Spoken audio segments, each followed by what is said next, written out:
C'est un cas qui est partagé par beaucoup de sociétés en Côte d'Ivoire et qui est regrettable parce qu'en réalité, on a des sociétés qui ont exécuté fidèlement leur contrat, qui ont présenté leurs décomptes, qui ont obtenu les validations de leurs travaux et qui sont en instance d'être payées.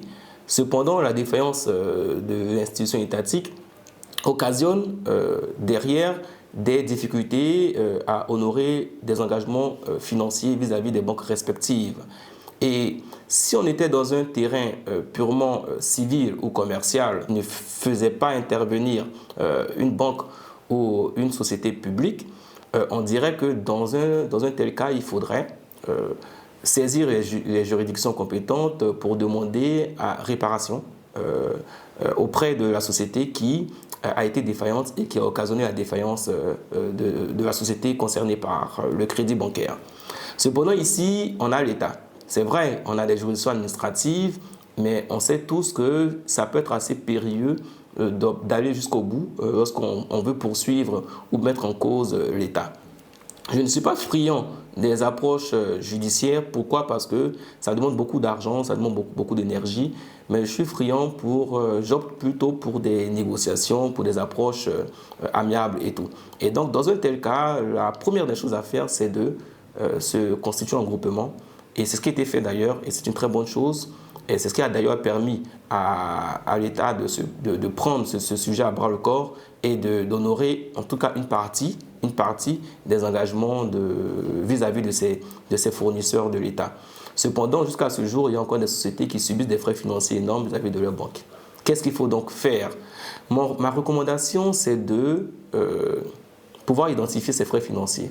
Parce qu'à chaque renouvellement de ligne, on a des intérêts qui s'appliquent. On a des frais de mise en place qui s'ajoutent. On a des pénalités de retard lorsque les échéances arrivent et que ce n'est pas payé systématiquement.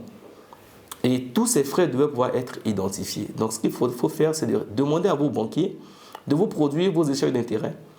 Les échelles d'intérêt, ce sont ces fichiers-là qui permettent mois par mois de quantifier la charge d'intérêt que vous subissez et qui s'impacte sur votre compte, en plus de vos relevés de compte.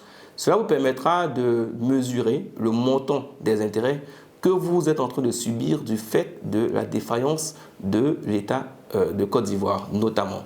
En ce moment-là, vous pourrez présenter ce fichier consolidé de votre pool aux différentes institutions, inspection d'État, primature, présidence, le grand médiateur, etc. Et c'est ça qui devrait vous permettre d'être entendu. À côté de cela, si j'ai un conseil à vous partager, c'est de ne pas mettre tous ses œufs dans le même panier. Oui, c'est vrai, l'activité de BTP est une activité enrichissante. Toutefois, il faut faire attention en tant que... C'est une erreur entrepreneuriale de mettre tous ses œufs dans le même panier. Il faut avoir d'autres sources de revenus. Parce que dans un tel cas, le fait d'avoir d'autres sources de revenus vous permettrait à un moment donné de mitiger ou de réduire ou de vous éviter des frais financiers qui devraient intervenir parce qu'il y a eu des défaillances à un moment donné. Donc, c'est ce petit conseil que j'ai à vous partager. C'est en même temps une sensibilisation pour vous qui êtes dirigeant d'entreprise. Si vous avez des cas que vous souhaitez nous partager, n'hésitez pas à nous écrire à l'adresse mail qui s'affiche au bas de l'écran ou à nous laisser un message WhatsApp au numéro qui s'affiche au bas de l'écran. Merci.